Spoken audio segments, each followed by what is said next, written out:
The first encounter. Is it true that the customer is the king? Yes, the customer is the king in any business. Remember, it's a customer who determines the future of any business. Yes. Whether it will grow, whether it will be closed, whether it will be dormant. Yes. It is basically the customer that makes that decision. Not really, they may not do it, loudly or even shout. Yes. But basically, we know very well. Without a customer, Yeah. there will be no business. It is that very true. makes him the king. Yes. But in real sense, do the customer really feel I am the king in this business? It depends Yes. on how you treat your customer. Because basically, initially, especially, initially, the first encounter with a customer, they never feel the king. Yes. It is you who is going to determine that. Yes. Because when a customer is coming to you, they actually feel so inferior, so vulnerable, so weak, because they are coming in search of a need or a want that they want fulfilled by you. Yes. So basically, they feel you are more powerful. You are more superior to them. True. So at that point, you have all the power.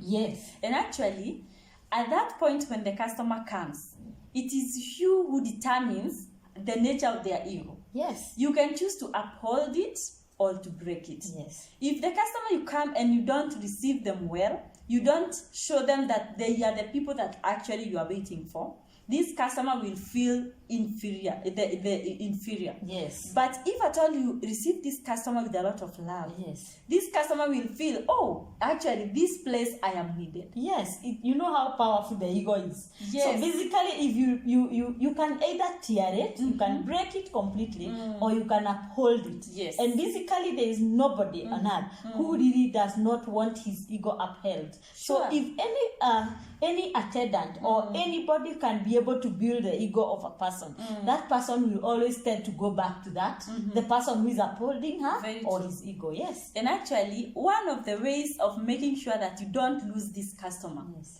avoid prejudgment. You see, most people, they prejudge a customer depending with how the customer comes. Yes. The customer will come, the first thing you see is how you address them. Yes. And that is very dangerous, especially if you choose to address somebody according to the way they are addressed. Yes. Because the customer may come to you, that day is not their very best day. But doesn't mean that they don't have, because they came looking the way they look.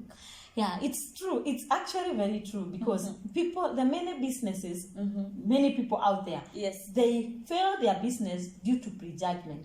Whether it is a walk-in customer or even on call, you realize that there are people who, when they pick that call, Yes. initially they'll say, I am in search of, maybe it is maybe internet that is off. Yes. And when they ask you where you're calling from, and you call, you're saying, I live in the downtown, Yes. they definitely will talk to you differently. Exactly. But if you happen to say you live in the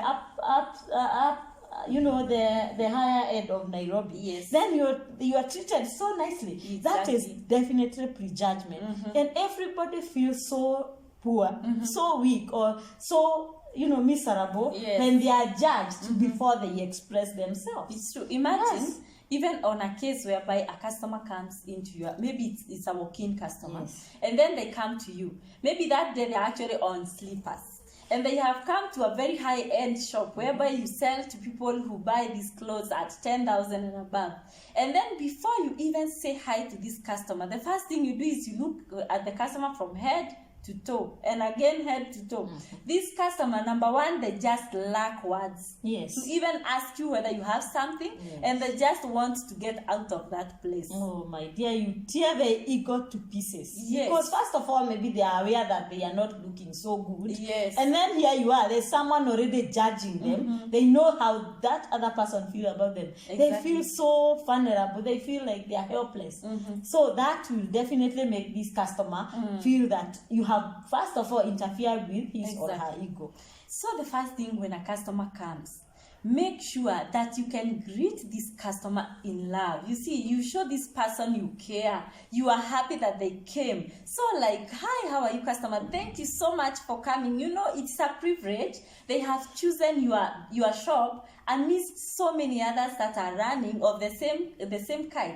So thank this customer. Ask them what they would love you to help them with. And depending on where the sector is, make sure that you can make this customer feel comfortable. Yes, that become a bit of a challenge because many shops are not attended by the owners. Any owner would try to put that cheerful face to a customer. True. Or anybody this is my business. But unfortunately, people that we hire, in many cases, they really don't, many do not care about the business. So maybe what you should look at, when you are hiring someone, look at that person. Is she generally a cheerful person? Yes. Because if this is a person who will really smile, don't think she'll be smiling They'll to a smile customer. at the customer who they don't know. If this person really, actually, when you ask a question, they answer in a different way, then this person will be answering to your customers like that. So you have to be this person who can discern and already know, is this the kind of a person I want for my business? Because cheerfulness and that welcome of, I am impressed to see you, I am happy that you are here. Yes. You don't have to say that with your mouth. I can see it when I come to your shop. The way you treat me initially, I can tell, oh, this person is a cheerful person. They are good people. This is a friendly person. Yes. So basically, you want that love already shared to you. Exactly. Actually, there's something I usually say. Customer service is not a profession. It's not something you can go to school to learn. Yes. It is in your heart. Yes. If you are cheerful from the heart, it is automatic that you will be the best customer service provider. You'll be able to welcome people with love. Yes. You will show people that they are more important, and that will make the customers feel that this is the best place I would love to do business. You're very right. Customer service, it is inborn. More of inborn. Plus, sorry to say this, but the manners that your mother instilled in you. Yes. If he instilled in you to greet people when you see them, yes, you will always be like, and how you greet people, your mother will tell you, hey, don't put that face when you are greeting someone. That smile. Hi. That kindness when you are expressing to other people. It's basically that. Exactly. It is in you. But however much you train and your heart is always savvy, you will not be able to offer that good service that is needed. It is true. Yes. And actually, there is another thing, the issue of attention. You see, a customer can come to your particular business, and then maybe I am here with one customer who maybe came earlier, and then here comes another. How do I treat the one who have come now? Do I say, let that person sort himself, he can see a seat there anyway, or how do I go about it? You should always realize, especially if you are alone and you are attending this customer, you have two customers right now at hand. Yes. One that you're serving and another one that has come in. Both are your customers. Yes, true.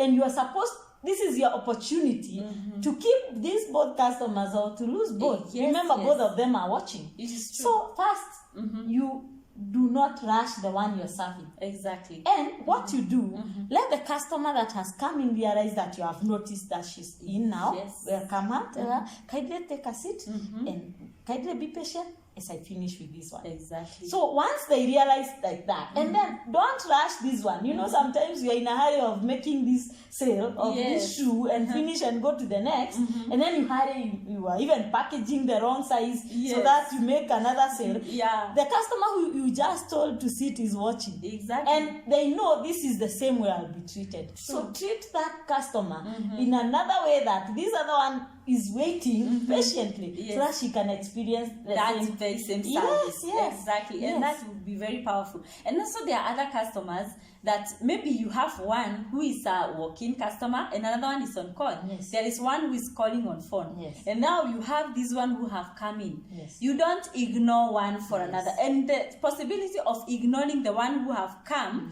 for the sake of the one who is calling is usually very high. Yes. Because it is usually perceived that the person who have come can see the phone is ringing. So he also expects I should pick the call. But it should not always be that way. Yes. Ask permission. Yes. Ask this customer, can I pick this call for a few minutes kindly? Yes. And wait for the customer to give you an affirmative answer. Yes, please go ahead. Exactly. Don't assume. You just let me pick the call. You pick the call and continue talking for 5 minutes. And you told the customer you will talk for only 1 minute. That one will make the customer feel pissed off. Yes, and they also feel like you don't value them at all because you think the customer on the phone is more important than them. Remember, every customer feels they want to feel they are important, very important to you. So you have to show them how much important you are, they are to you too. So basically you have to be very keen on anything that you do, especially on your first encounter with your customer. Yes. Actually, the first encounter, it means everything for your customer. It is the first time that this customer is knowing you. It is the first time that you are knowing the customer. So that is the only way you are able to make a strong bond from what you do the first time that you met. And that, I believe, it is a powerful lesson that you have learned, that the first encounter will mean business for us. It's true. Yes, exactly. It will mean the whole business. And remember, it is not what you sell. It is how you sell it. Exactly. There are 1,000 people selling the same thing, but the only thing that will make you stand out, it is how you do your selling business. Yes. So that's all from Business Diet. We believe that you have found a very important point that you can carry on to your business, and we wish you all the best as you do these things, because we believe they will mean a lot of sales for you. Don't leave before you subscribe on that button so that you can continue receiving more of this information on this channel. Thank you so much. We are looking forward to see you in the next production.